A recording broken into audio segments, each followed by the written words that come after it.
Hello, Plugin Jamaica family. Welcome again to another episode where we're just going to talk about EV happenings in Jamaica. So, of course, I have my cousin here, Howard, with me. And Howie, what are we going to talk about today? I want to talk about the insurance problem where some companies don't want to insure electric vehicle cars that are retarding that just retarded. So we're just going to cover that one because the most important technology that I'm worrying about is the cost to repair the cars plus the battery technology, and it is not a big deal with the way certain people make it out. So we'll cover that one. All right. So, everybody, you see clearly where Howie's feelings are with this topic. We're still going to get into it. So, let's jump in. So, recent news. Let me just bring it up on the screen here. Um, this article in the Observer. Well, let's not. Let's go to the this The one first. original, yeah, buyer The beware. original one, which was September 27th. Yeah. Uh, Yeah, that one, yeah, that one, yeah, that one, yeah, special. yes. So Jamaicans looking to make the shift to electric vehicles are being urged by insurers to ensure they purchase the vehicle from a locally registered new car dealer, or they may have issues getting them insured. All right, I won't even read through it yet. We summarize pieces of it, but Howie, what are your feelings on that statement?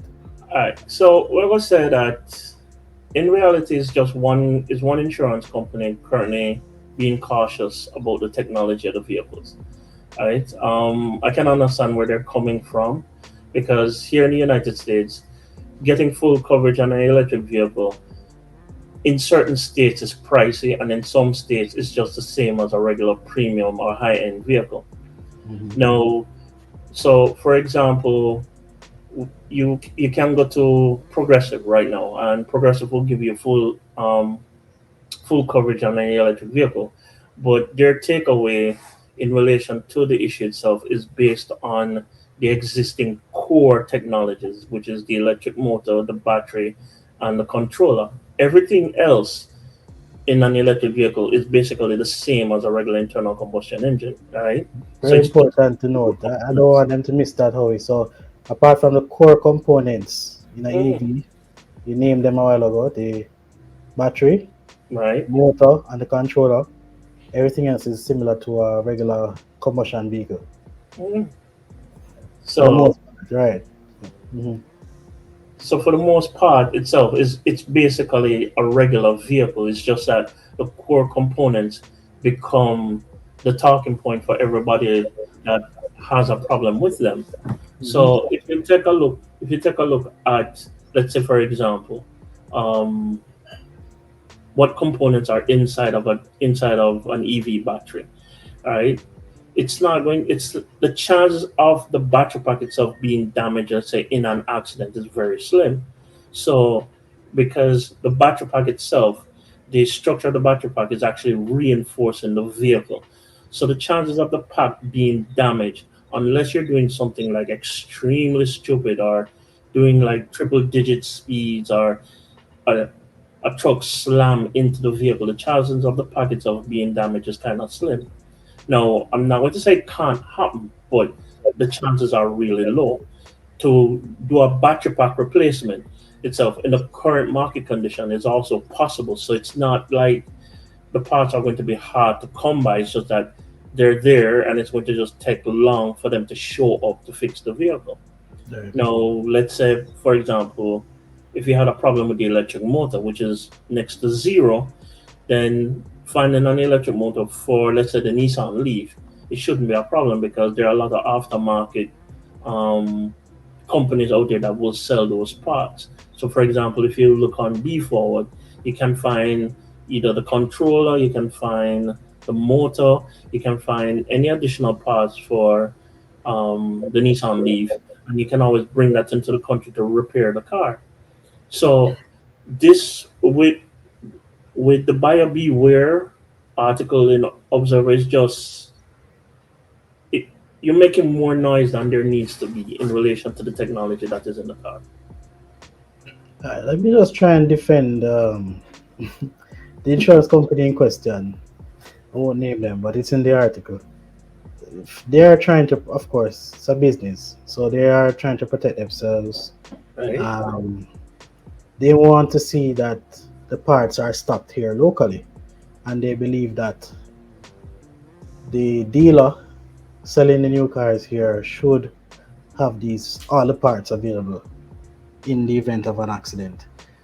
So, what would you say for this insurance company? Is that a good practice? What about the man who can't afford the new car? Like you mentioned, the Nissan Leaf. I don't know if they realize that the Leaf actually shares parts with the Nissan Cars. Versa and the Nissan Juke, which I know Birds and others stock these parts because I that's been my experience. I've been able to get parts for my Leaf at these parts dealership. But I don't know what would you say to an insurance company who has taken this stance? The For an insurance company to take this particular stance means that they're not fully aware of what is available to the global market.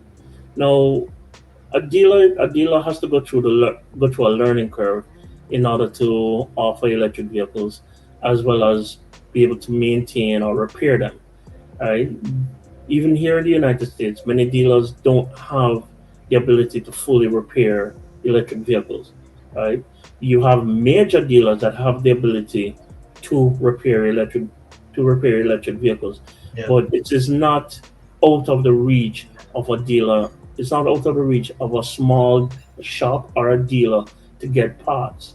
Right? It may take long, but the possibility is there.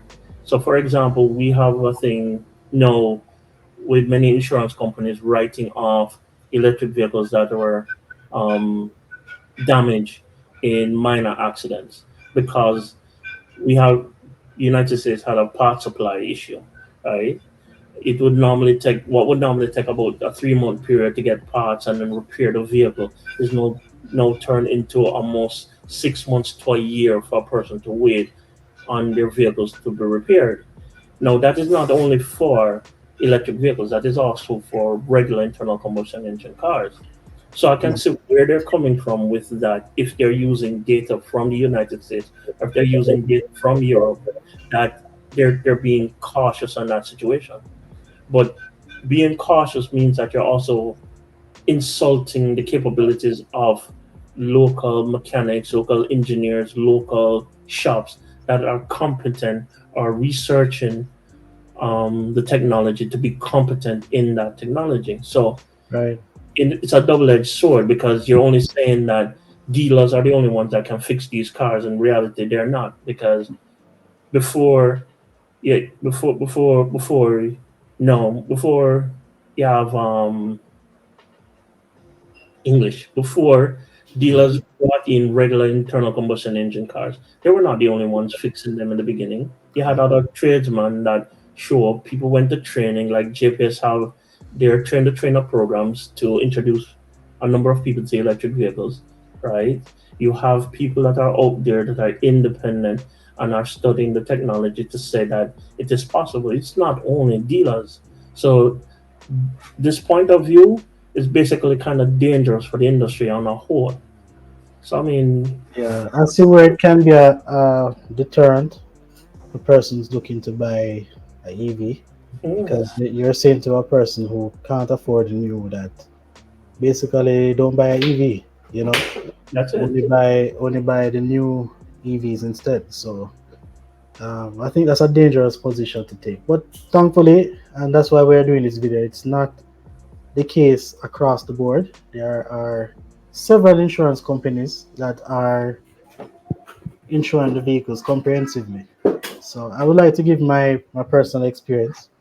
All right. So my question to you is, what is the major difference between comprehensive insurance and a third party insurance? Well, third party insurance will only cover third party damages and losses in the event of an accident. So you, as the owner of the vehicle, you are not covered. Basically, well, you're covered. You're not liable. The insurance company will take care of the cost for third parties. While comprehensive takes care of both the third parties and you, the user, in the event of an accident. So I could only get third party insurance when I just got my EV. Remember, when I got mine, there weren't even charge points set up on the island. Right. There was only a handful of Jamaicans with EVs at the time, 5 years ago. So I knew the risk I was taking. But if I was an EV purchaser today, I don't think that excuse flies. I think there's enough information and data now to show that these vehicles don't give issues. I have not had. It's ridiculous. I can't even tell you I service the vehicle, right? I've not even changed the disc pads on the vehicle because of the regen braking. All I've had to do is put washer fluid, and as I told you, when I needed shocks, I got them from Birds. If I need to replace a headlight, which has not happened, but I know Birds stocks it.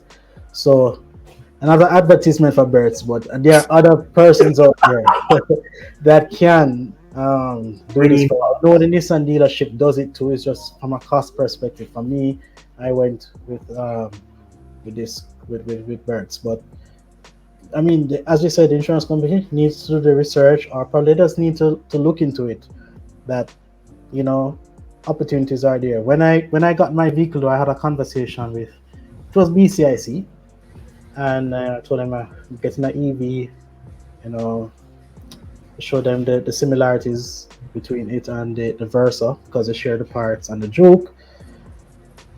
Of course, they're risk averse, right? So they're gonna look first, do their research, and then if they're comfortable, they'll insure the car. And thankfully, they did do their research.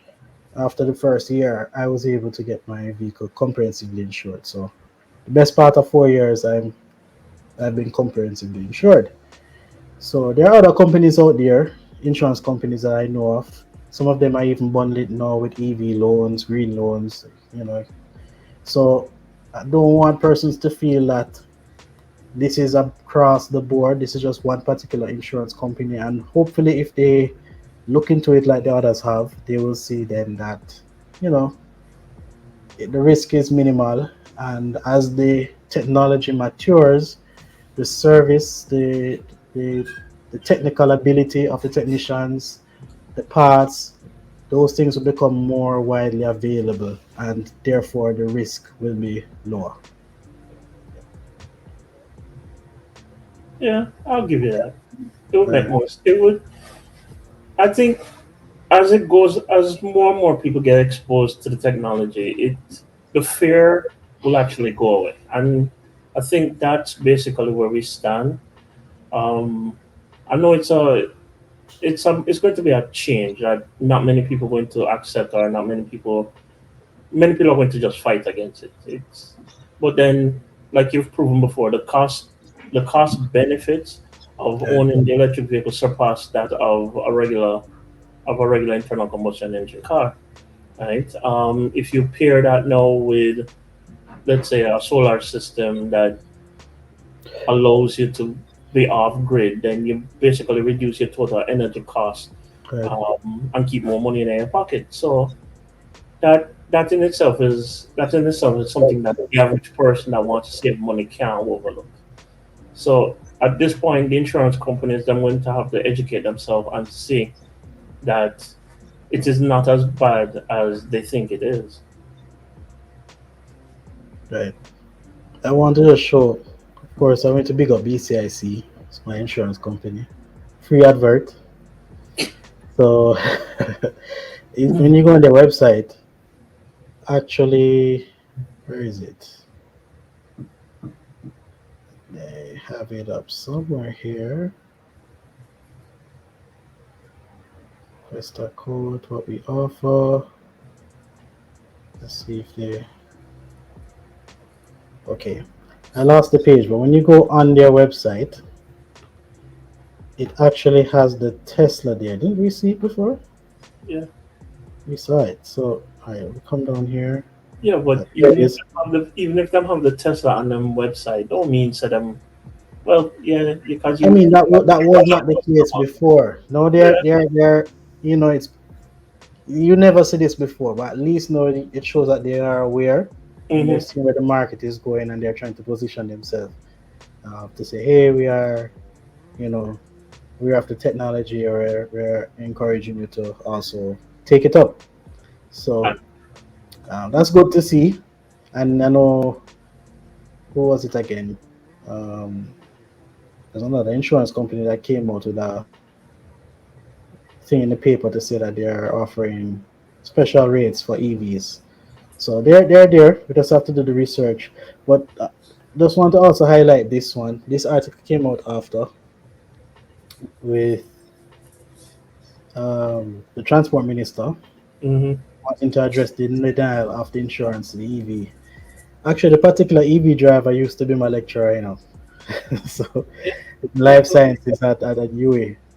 So it's kind of, interesting how things work out. But the Darrell says that the ministry is currently looking into the issue of some insurance companies' refusal to insure EVs. And they have to look into it because the policy that they have rolled out is not just for new EVs purchased at the dealers. Right. It's for both new and used. So you would want to think that, on a holistic point of view, everybody is singing from the same sheet. You don't want to roll out this policy. It doesn't look good if you roll it out and then keep, sectors of the chain are not making it conducive, or not making it attractive for the buyer to consider EV. So I think it's an issue that they really need to come out and address in a strong way and clear the air, because they have done some incentives, and they're trying to make it attractive. Although I think they could do a little more, but still they are making the push for it. So therefore, it's, even though the insurance company reserves the right to offer what service they want to, it doesn't look good if they are actually making it harder for us to purchase these EVs. Then my question as an outsider is, what happens if somebody that already owns an EV sells it to somebody else? Right? What's your I take think if on they bought the car new from a dealer here yeah, and they got bought the car comprehensive with and this then particular insurance company. Yeah. mm, So if they bought it new, they're comprehensively insured. For whatever reason, they decide to sell it. as a used vehicle now. Well, your goose kind of cooks. If you wanted to use the same insurance company, Yeah, all right. that it's kind of the folly of the thing. You were comprehensively insuring the car before, but it knows, say, you want to give it to your daughter, your son, or whoever it is, a family member, with the same insurance company. They're going to all of a sudden say, oh, So it's it's not used. due from this particular dealer, so we can't comprehensively insure it. But it's dumb. It looks dumb, to be honest. Just kind of, it doesn't look good. It's they haven't. I'd encourage them to look at it again and see, you know. But even another scenario, Hurry, you have a gas car. Don't know if I'm wrong to think like this. You have a gas car. Unfortunately, you hit one of those. Let's call it an atto tree. Let's say you lick a atto tree. You lick a auto tree, Mm, and you're insured by that particular company. They will still have to then end up paying third party for that electric vehicle, right. right? But at this particular So point in time, you wouldn't know the price. I don't know. I think it's the major in the minor to me. I don't know. I don't. I let me just disclaimer. I don't know much about insurance. I don't the calculations. It's a science all by itself. And big ups to these people who come up with the policies. They understand it. But from a layman, it doesn't look good, and it certainly doesn't encourage the switching to a better technology, safer technology, with EVs. So yeah. Then the, So then the next video that we do, we should find an insurance broker maybe. from your insurance company, and have them Mhm. on and then have them give us an example of how the insurance was actually calculated in Right. order to come to a particular decision. I mean, it's one company setting the tone for an entire industry is kind of backwards. I'm not gonna lie, Well, it's and it's unfortunate because, as I said, there are others, several others that are now offering comprehensive insurance. It's just that it doesn't get the highlight. This is what makes the news. So it yeah, may seem like this is the general case when in fact it is not.